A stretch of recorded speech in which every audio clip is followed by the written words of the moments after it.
In this video, we're going to continue talking about the cardiovascular system, having already started to talk about it in class when we talked about the blood. What I would like you to do right now is go ahead and pause the video and remind yourself what are the components of the cardiovascular system, and then secondly, what are the functions of the cardiovascular system. Now, I hope that what you've done is you've said that the components of the cardiovascular system include the heart, and the heart is just simply a muscular pump. Here it is. We'll talk more about the structure of it in a little bit, but its job is to move blood through the system, and it will pump blood out through the three major vessels, which include the arteries, and arteries are defined as vessels in which blood is moving away from the heart, regardless of whether or not the blood is oxygenated. And they will move blood to the capillaries, which is where exchange will take place. And then finally, the blood is moved into the veins, and veins are defined as vessels in which blood is moving back towards the heart again. And then, as we've already said, the blood is also a very important part of the cardiovascular system, and we've already talked about the blood. As far as functions are concerned, you know that the most important or most apparent function of the cardiovascular system is transport. And the cardiovascular system is transporting the respiratory gases O2 and CO2, as well as nutrients, hormones, and waste. O2 and nutrients are traveling towards the tissues. CO2 and waste are traveling in the other direction, at least in half of the circuit. Another important function is regulation, and you know that the cardiovascular system helps to regulate pH. You know that the fluid compartments of the body are in communication with one another, and if we change pH of one fluid compartment, we change pH of other fluid compartments. And so by controlling the pH of the cardiovascular system, we can control the pH of the interstitial fluid and even the intracellular fluid as well. The cardiovascular system also plays a really important role in helping to regulate temperature. And you know that when it's hot, you get vasodilation of blood vessels that are out towards the skin, and this helps to carry warm blood out so that we can radiate heat out and away from the body. Conversely, if it's cold out, you know that you'll get cutaneous vasoconstriction, and the blood vessels in your skin do indeed constrict, trying to keep the warm blood in around the vital organs. And then some books talk about the importance of the cardiovascular system in helping to regulate things, because we find lots and lots of enzymes there, and it's also used to deliver hormones, which you know alter cellular metabolism. And then lastly, the cardiovascular system helps to protect from invasion. And again, we just finished talking about the blood, and you know that the white blood cells play a really important role in that regard. And we're going to talk a lot more about some of the details of that when we get to the immune system a little bit later on. I want you to pause the video again and take a look at the picture and see what else you can pick up that we haven't talked about just yet. And again, I hope that what you've noticed is that the circuit is divided in two. And so we have the pulmonary circuit, in which blood is going from the right ventricle through the pulmonary arteries up to the lungs. And this is so that we can dump off CO2 and oxygenate the blood, and then it gets returned from there to the left atrium.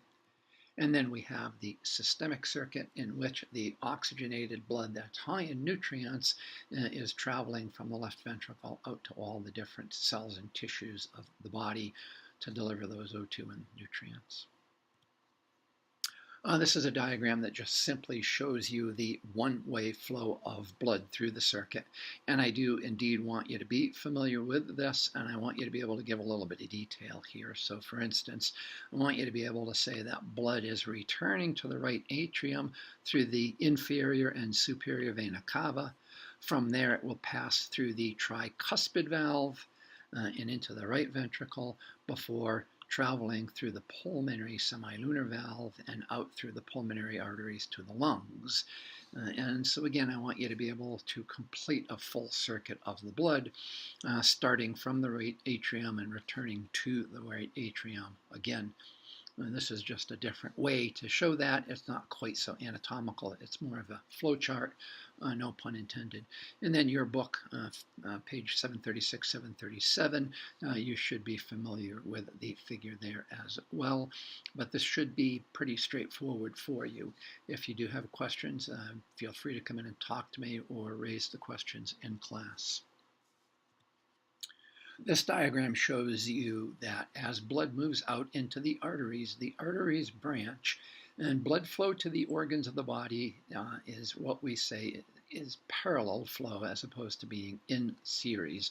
And the importance of parallel flow is that this means that when blood is coming to organs, each organ is receiving a supply of blood which is high in O2 and nutrients and low in CO2 and carbon dioxide, other waste products that would be an issue.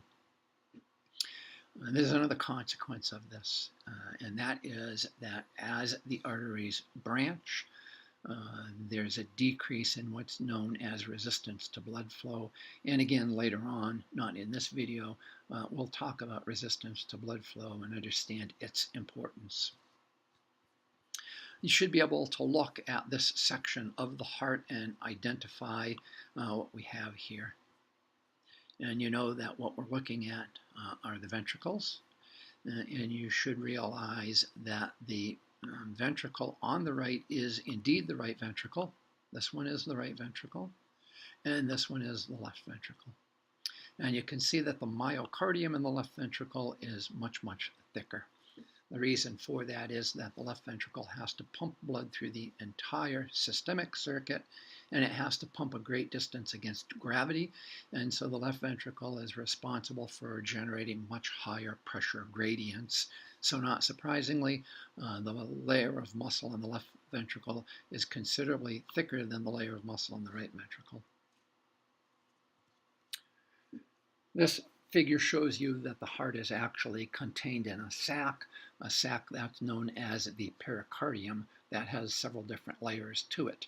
The outermost layer of the pericardium is what's known as the fibrous pericardium, and it's made up primarily of dense irregular connective tissue, and so that means we're going to find lots and lots of fibers in here to give it strength. And again, many of those fibers are collagen fibers, as you're aware. As we move closer to the heart, we come into what's known as a serous pericardium. So now we have a serous layer, and there are two parts to that. Here's the serous pericardium.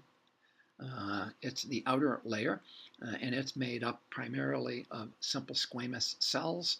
This outer layer is known as the parietal layer. Then we have a pericardial cavity, and then finally we have a visceral layer, and the visceral layer is actually what is sitting on top of and is in contact with the heart itself. It also is comprised of a simple squamous epithelium.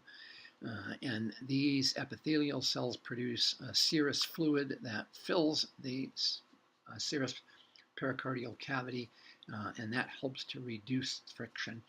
As the heart is beating, it's moving against other internal structures, and so this helps to reduce the friction and allows for the beating of the heart, which is not at all painful in any way.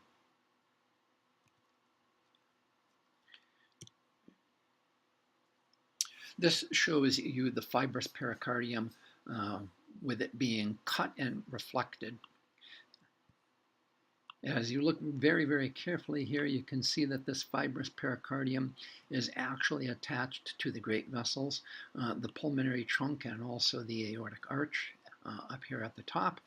Down at the bottom, it's actually connected to the diaphragm, and this helps to ensure that the heart is held in place, even as we're jostled around and move around quite a bit. Another thing that it does is it actually helps to ensure that the ventricles don't overfill as they're filling with blood. Here's a small chunk of tissue taken from the wall of the heart, and you can see that there are actually three layers here as we look at this, moving from the outside in. The outermost layer is known as the epicardium. And the epicardium is made up of simple squamous epithelium. And so this is just a single layer of cells here. And then the other part of the epicardium is this layer of adipose connective tissue. After that, we come to the myocardium, and you know that myocardium is heart muscle. It's the thickest layer, especially in the left ventricle. So lots and lots of muscle fibers here so that we can generate the pressure required to push the blood through the system.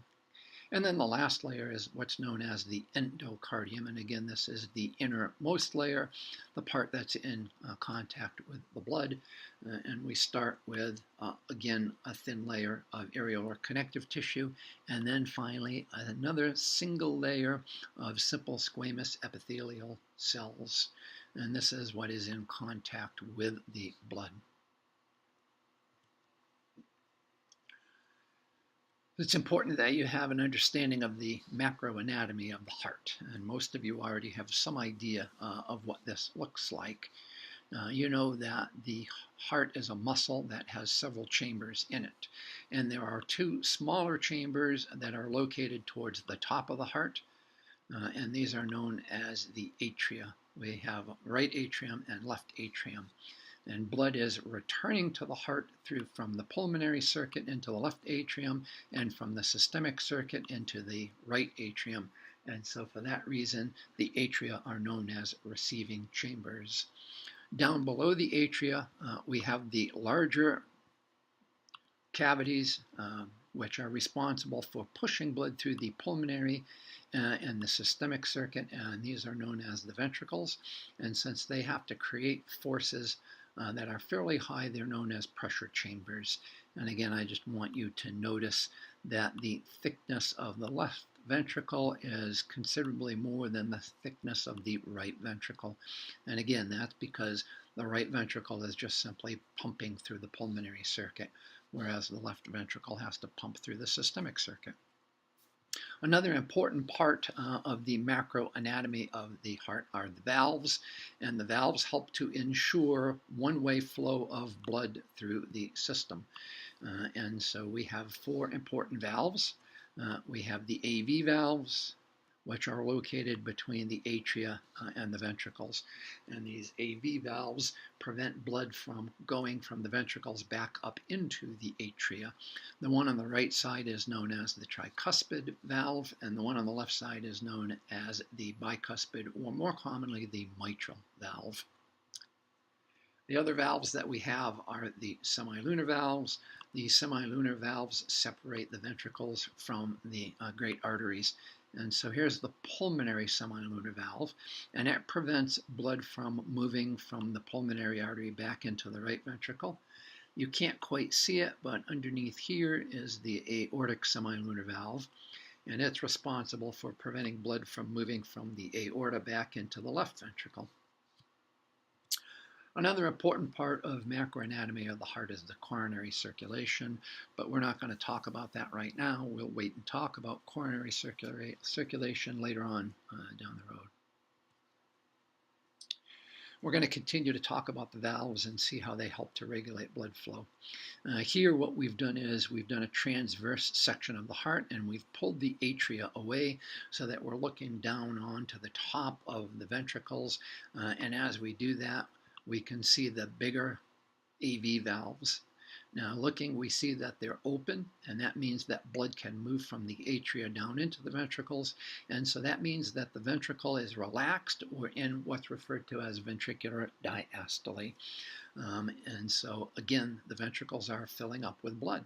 While the ventricles are filling with blood, the semilunar valves are closed.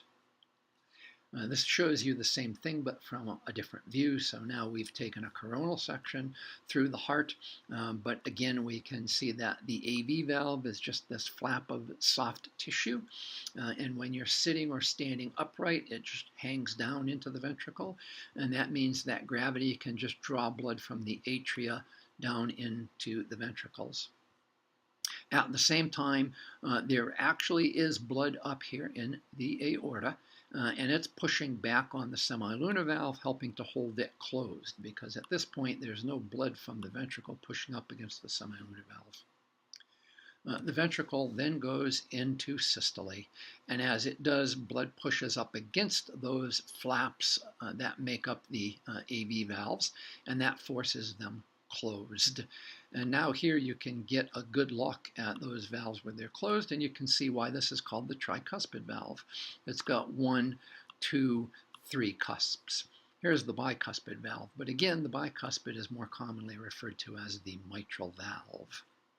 So now that the ventricle is in systole, the blood is going to push up against the semilunar valves hard enough to open them up. And again, the one in the front is the pulmonary semilunar valve. This is the aortic semilunar valve. Now you can see that blood will indeed be forced out through the aorta, and now we're in what's referred to as ventricular ejection. This is just a different look at what we just talked about. And so again, here we are, we're in ventricular diastole. And so for that reason, the AV valve is open. And again, when you're sitting or standing upright, blood is going to move from the atria down into the ventricles. At this point, the ventricles have started to contract, and the blood is being squeezed and forced up on the underside of the AV valve, and that makes it close. At the same time, when we're in ventricular diastole, the blood in the aorta and the pulmonary artery push down against the semilunar valve, trying to get the blood back into the ventricle, but the valve won't let that happen. When we move into ventricular systole, now the ventricle is going to squeeze the blood hard enough that it's going to actually open up that semilunar valve and force the blood out into the aorta and also into the pulmonary artery. I haven't mentioned yet, but I should, that whatever happens on the right side of the heart is happening on the left side of the heart. So if the right side is in ventricular systole, so is the left side. You can't have one side in ventricular systole and the other side in ventricular diastole. This is a nice picture showing three-dimensional view of the mitral valve. Again, the tricuspid valve will look very similar, but again, the ventricle is in diastole, and so the valve is wide open, and the red arrow shows you blood that's just moving through from the atria down into the ventricle. Here you can see that the ventricle is in systole, and so again the blood is going to push up against the underside of the valve, and that's going to go ahead and force these flaps to push together and close. And now even though the blood is trying to get up through into the atrium, it's not going to be able to do that.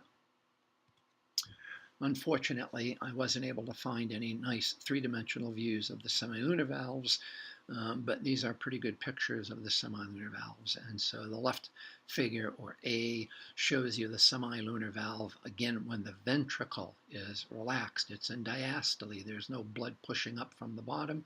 We're currently looking down onto the top of the semilunar valve, and so for that reason, the flaps are pushed together and it's closed. Here in B, the ventricle is squeezing blood and pushing it up through, and that forces the flaps back against the wall of the aorta or the pulmonary artery. And here's just a different look where the sides flip-flopped. And so this is ventricular systole and this is ventricular diastole. The cardiac cycle is just simply the period between the start of one heartbeat and the beginning of the next heartbeat. We can also say it's one complete sequence of contraction, which is known as systole, and relaxation, which is known as diastole. And I want you to note that the E at the end of the word is a long E. And so again, this is systole and this is diastole. And not only can we have ventricular systole and diastole, but we also have atrial systole and diastole. Don't talk about those quite as much because they're not that necessary unless you spend a lot of time upside down. This shows you the cardiac cycle, and so here they've drawn it in a circle to indicate that when you get to the end of one cardiac cycle, you just start another cardiac cycle. When that one ends, you start a third and a fourth, and so on. One of the other things I would like you to notice here, the outer violet circle shows you ventricular systole, the outer beige circle shows you ventricular diastole, and you can see that at rest, ventricular diastole is longer than ventricular systole. It takes up about 2/3 of the cycle, whereas ventricular systole only takes up about a third. And that's going to become important later when we talk about how we determine an average blood pressure. But again, we'll come back to that later in the week or perhaps even next week. Now we're going to be a little bit more specific in talking about the periods of the cardiac cycle. And so what I want you to do is look at the diagrams starting with the one up here in the upper left, and here you look and you can see that the tricuspid valve is open, the semilunar valve is closed, and since the person is upright, blood moves from the right atrium and it just passes through the open tricuspid valve down into the right ventricle. And so the ventricle is actually filling up with blood as this happens. Not surprisingly, this is what we're going to refer to as ventricular filling. The heart will then begin to contract. It goes into systole, and it starts to squeeze the blood that's in here. And as it does, it's going to push the blood up against the bottom of the tricuspid valve, forcing it to close. It's also pushing against the semilunar valve, but at this point it's not pushing very hard, and it's not pushing hard enough to open up the semilunar valve. So you can see no blood can get in and no blood can leave, and so now we're in what's referred to as an isovolumetric contraction period. The prefix iso means constant or same, and this means the volume of blood in the ventricle is not increasing and it's not decreasing. As the heart continues to squeeze the blood, it's going to squeeze harder and harder, and eventually it's going to push up against the semilunar valve hard enough to open it up. And that means that blood is now going to be ejected out into the pulmonary artery and also the aorta. Again, remember, whatever happens on the right side will happen on the left side. And so now we're into what's referred to as ventricular ejection. Blood is being ejected from the ventricle. Once we're done with systole, the ventricle is going to move back into diastole, and that means that it won't squeeze the blood in here as hard.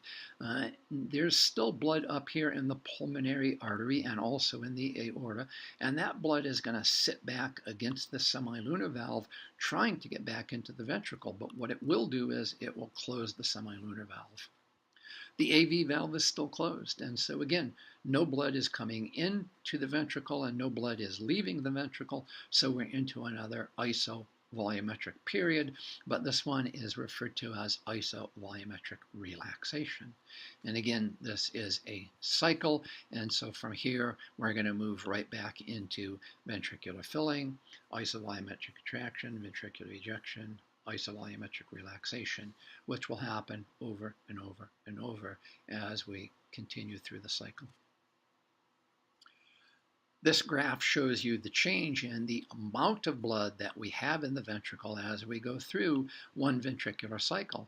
And so we're measuring the amount of blood in milliliters that we find in there. We're doing this a little bit strange. You can see that we're actually starting partway through ventricular filling. We'll come over here and you can see that when the ventricle begins to fill up, it already has 50 milliliters of blood in it. The ventricle is never empty. And as it fills, it's going to go from 50 to 70 to 90 to 110 to finally 120 milliliters of blood. Now it's full. At this point, the ventricle moves into ventricular systole.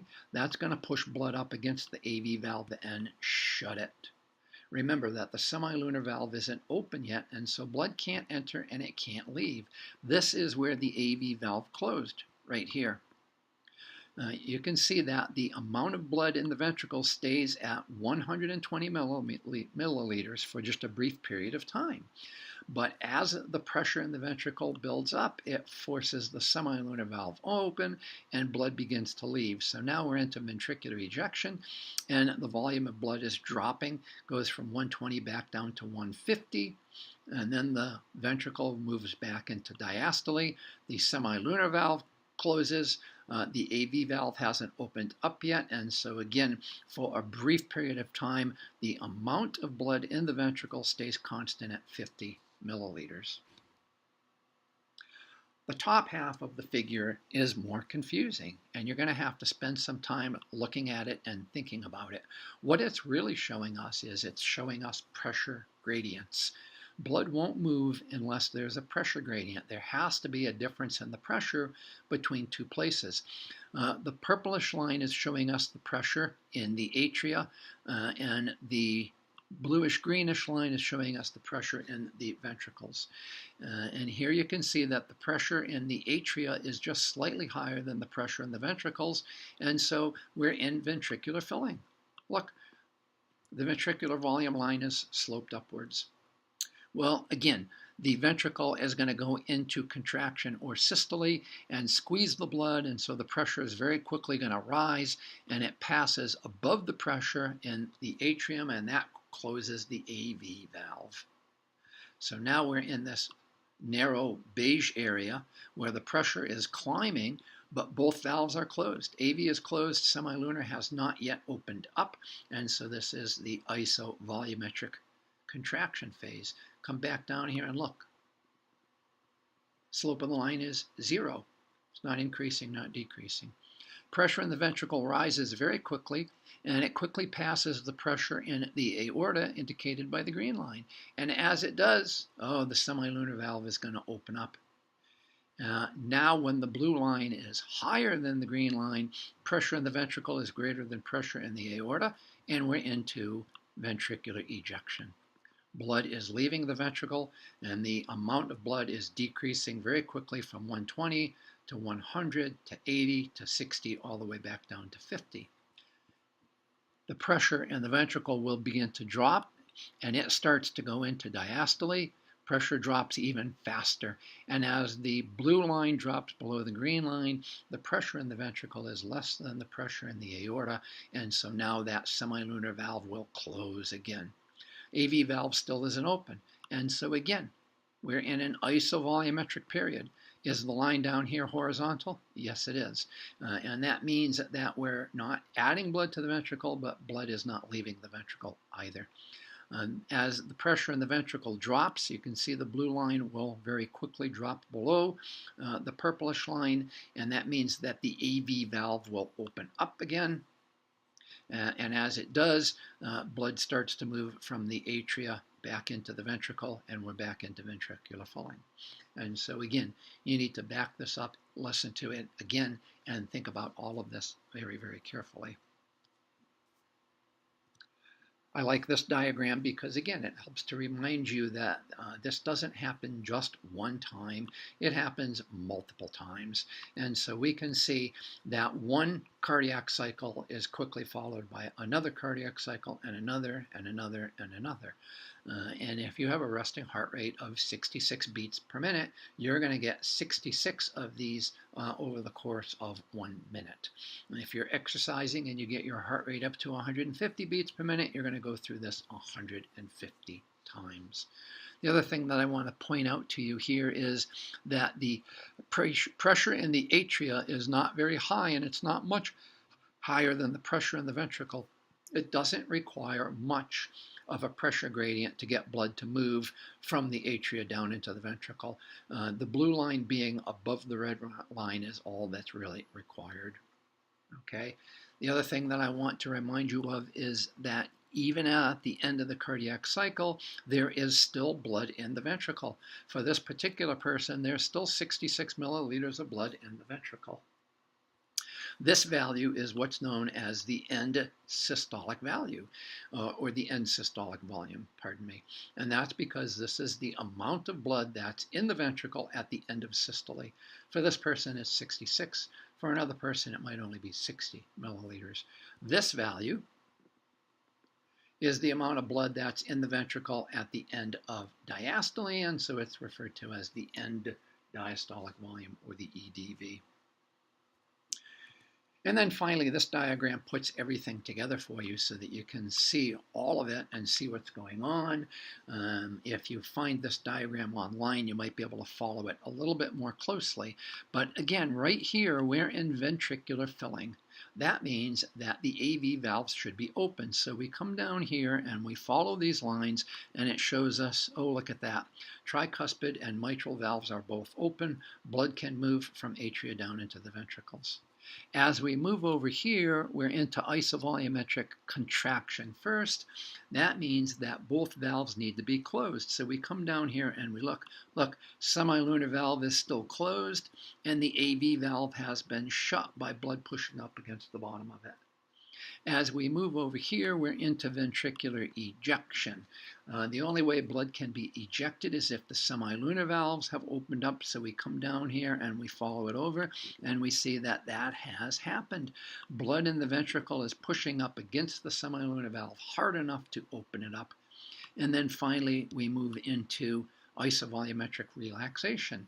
Again, it's isovolumetric. That means blood can't come in and blood can't leave, so the AV valve has to be shut.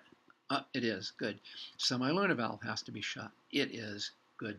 So we're into isovolumetric relaxation, and then we will start another cardiac cycle here as the pressure in the ventricle drops below the pressure in the atria and the AV valves open up. So you need to review all this stuff and be ready with questions, and we'll talk about those, and there'll be a quiz.